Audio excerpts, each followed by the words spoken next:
বাংলাদেশের সবচেয়ে fascist criminal টাউটবাটপাট তৈরি করছে এই বিশ্ববিদ্যালয়, যারা কলকাতার আর দিল্লির গোলামি করে, বাংলাদেশে চিন্তার দাসত্ব করে, বিজেপির রাজনীতি করে। ওরা আসলে হিন্দুত্ববাদী বিজেপির রাজনীতি করে। বাংলাদেশে আওয়ামী লীগ, জাতীয় পার্টি এবং যারা বামপন্থীরা আছেন, তারা কখনো এই মুক্তির লড়াইতে দেশের সাধারণ হিন্দু, সাধারণ নমশূদ্র, সাধারণ সনাতনী পরিবার, সাধারণ বাঙালি মুসলমানের হয়ে লড়াইটা করে নাই। এজন্যই তাদের লড়াইটা কবরস্থ হয়ে গেছে, একদম ব্যাপকভাবে কবরস্থ হয়ে গেছে। তাই আজকে এইটা আমাদের হিস্টোরিক জায়গা থেকে আমাদেরকে কানেক্ট করবার যেমন জায়গা আছে, নতুন করে কিন্তু কিছু প্রশ্ন তোলার জায়গা আছে। আজকে কি কারণে ঢাকা বিশ্ববিদ্যালয় রেলেভেন্ট, চিন্তা করছেন কখনো? আসলে প্রয়োজন আছে কিনা এরকম একটা বিশ্ববিদ্যালয় থাকার? সে আসলে কি পারপাস সার্ভ করে? সে আমাকে রাষ্ট্রকে কি দেয়? সে যা দেয় তা দিয়ে কি আসলে এই রাষ্ট্র ফাংশনাল কিনা? এখানকার গ্রাজুয়েটরা কি গত 50, 60, 70 বছরে যা প্রডিউস করেছে, রাষ্ট্রের লাভ বেশি হয়েছে না ক্ষতি বেশি হয়েছে? বাংলাদেশ রাষ্ট্রের কালেকটিভ ক্ষতির জায়গা যদি দেখেন, এর সবচেয়ে বড় দায় ঢাকা বিশ্ববিদ্যালয়। এখনো শিক্ষকদের একটা বিশাল অংশ হচ্ছে এই মুসলমান নামধারী হিন্দুত্ববাদী অমিত শাহ।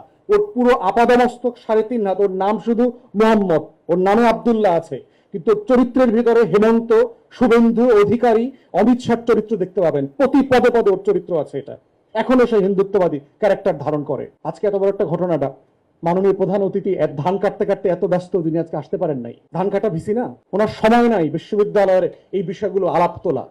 এবং এই হিন্দুত্ববাদী শিক্ষকরাই বিশ্ববিদ্যালয় রিসার্চের জন্য বাজেট দেয় না, পরিকল্পিতভাবে দেয় না। কারণ তারা এখানকার শিক্ষার্থীদেরকে গোলাম কর্মচারী হিসেবে ভবিষ্যতের জন্য প্রডিউস করতে চায়।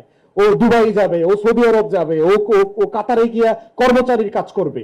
ও যেন ইন্ডাস্ট্রিয়ালিস্ট না হইতে পারে, ম্যানুফ্যাকচারার না হইতে পারে, গবেষক হইতে না পারে, ও যেন নোবেল পুরস্কার না আনতে পারে, ও যেন দুনিয়া বদলায় দিতে না পারে।